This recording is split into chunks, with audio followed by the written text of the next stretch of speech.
लोकसभेच्या निवडणुकीनंतर विधानसभेच्या निवडणुकीमध्ये आपण पाहिलं महाराष्ट्राच्या जनतेने महायुतीला कौल दिला आणि मतदानाच्या माध्यमातून जी सत्ता ही महायुतीच्या हातामध्ये दिली, त्यामध्ये मतदानामध्ये 5% जो वाढलेला होता तो आमच्या महिला भगिनींचा होता.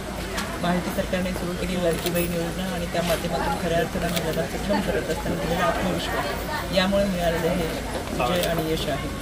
यासाठी या भागातून देखील आदरणीय शेखरभाऊ निकम यांना महिलांनी चांगल्या पद्धतीचं मतदान केलं आणि शेखरभाऊ निवडून आले.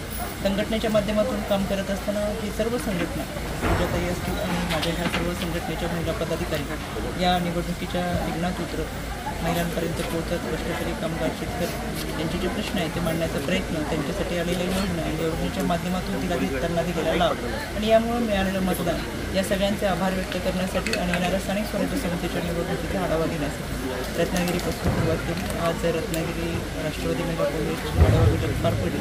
अतिशय चांगल्या पद्धतीने संघटना बांधली गेलेली आहे. इथून पुढच्या कालावधीमध्ये स्थानिक स्वराज्य संस्थेला देखील आमच्या महिला भगिनी तितक्याच जोमाने सामोरे जातील आणि स्थानिक स्वराज्य संस्थेमध्ये देखील असंच यश हे राष्ट्रवादी काँग्रेस. एक राजकीय प्रश्न, आता नाराजी स्वर सगळीकडूनच येत आहे, राष्ट्रवादीत नाही येत आहे किंवा भाजपमधनं पण येत आहे. मुनगंटीवार तिकडे नाराज आहेत, इकडे भुजबळ नाराज आहेत, काय भाष्य करायला चालेल?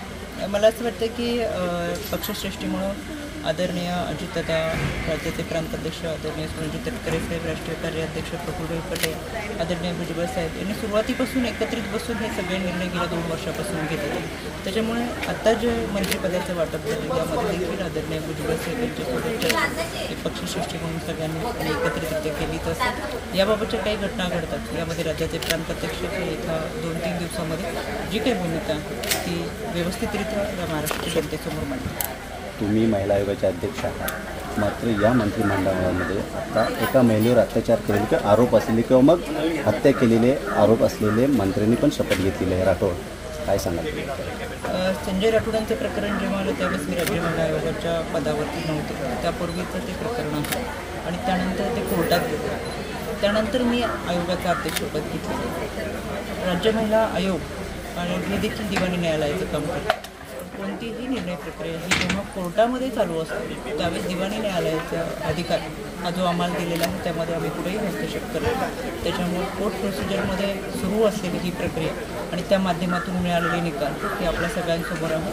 यामध्ये राज्य महिला आयोग कोणत्याही पद्धतीचा हस्तक्षेप करत नाही. आपल्या सगळ्यांसमोर निर्णय आहेत आणि आपण ते पाहत आहोत. असं म्हणताय तुम्ही, मात्र त्या सरकारमध्ये महिलांना म्हणत इतकं स्थान मिळालेलं नाही आहे. फक्त 2 महिलांना स्थान मिळाले. काय सांगा, महिलांना अत्याचार नाही वाटत तुम्हाला? गेल्या मंत्रिमंडळामध्ये एकच महिला आदित्यच्या रूपाने होत्या.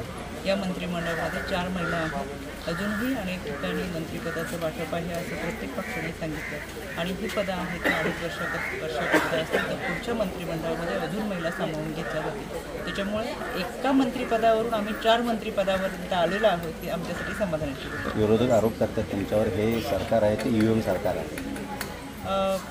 महाविकास आघाडी जेव्हा लोकसभेमध्ये विजयी झाली तेव्हा आनंदाचा गुलाल उधळत त्यांनी आनंद साजरा केला. खरं तर त्यावेळेस त्यांनी EVMवर आक्षेप घ्यायला हवा होता, पण त्यावेळेस आमचा झालेला पराभव आम्ही खेळाडू वृत्तीने मान्य करून पुन्हा एकदा 4 महिन्याचा कालावधी आम्हाला जो मिळाला तो आम्ही महिलांपर्यंत, कष्टकरी कामगार, शेतकरी, युवक, विद्यार्थ्यांपर्यंत पोहोचत प्रत्यक्षात योजना आणल्या. लाडकी बहीण असेल, लेक लाडकी असेल, प्रशिक्षण भत्ता असेल, शेतकऱ्यांची वीज माफी असेल, या सगळ्या योजना आणल्या आणि फक्त आणल्या नाही तर आदरणीय अजितदादांनी वित्तमंत्री म्हणून त्या अर्थसंकल्पामध्ये मांडल्या आणि प्रत्यक्ष जनतेपर्यंत पोहोचवल्या. आणि जनतेपर्यंत पोहोचवल्यानंतर महाराष्ट्राच्या जनतेच्या लक्षात आलं की लोकसभेला या महाविकास आघाडीने फेक नेगेटिव्ह सेट करून आपली फसवणूक केली. पण खऱ्या अर्थाने राज्याचा जर विकास करायचा असेल तर प्रत्यक्षात काम करणारं सरकार आपल्याला निवडून दिलं पाहिजे. आणि म्हणून ही जनता या महायुती सरकारच्या पाठीशी उभी राहिली आणि इतकं चांगल्या पद्धतीचं मताधिक्य महायुती सरकारला मिळालं. पण अपयश मिळाल्यानंतर त्याचं खापर कोणावर तरी फोडलंच पाहिजे, कारण की उरले सुरले कार्यकर्ते, पदाधिकारी सुद्धा आपल्याला सोडून जातील ही भीती महाविकास आघाडीला आहे. आणि म्हणून महाविकास आघाडी त्यांचं खापर, अपयशाचं खापर हे EVMवर फोडते आणि अशा पद्धतीचे आरोप करतात. त्याच्यामुळे मला असं वाटतं प्रचंड आलेलं नैराश्य आणि गेलेला आत्मविश्वास, त्यामुळे विरोधकांची अशी विधानं आहेत त्यांनी आत्मचिंतन करावं आणि अशा पद्धतीचे आरोप करणे टाळावं. ताई, महिला आयोगाचे अध्यक्ष झाल्यानंतर प्रथमच जिल्हा पातळीवरती तुमच्या जनसुनावणी सुरू होते, काय नेमकं कन्सेप्ट असेल? गेल्या 3 वर्षाच्या कालावधी मला राज्याच्या आयोगाचे अध्यक्ष म्हणून काम करण्याची संधी मिळाली. पण त्यामध्ये 16 महिन्याचा कालावधी हा कोविडमध्ये गेला. पण तरीसुद्धा संपूर्ण राज्याचा दौरा करत मी प्रत्येक जिल्ह्यामध्ये ज्या जनसुनावणी घेतली आणि परत नव्यानं आयोगाचे अध्यक्ष म्हणून संधी मिळाल्यानंतर मी रत्नागिरी जिल्ह्यापासून सुरुवात करते.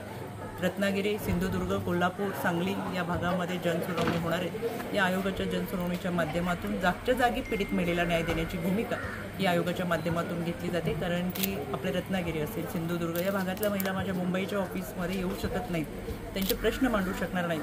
पण मी त्यांच्यापर्यंत पोहोचून त्यांचे प्रश्न सोडवण्यासाठी खऱ्या अर्थानं त्यांच्या पाठीशी उभं राहण्याचा प्रयत्न करते आणि म्हणून या जनसुनावणीचं आयोजन केलेलं आहे.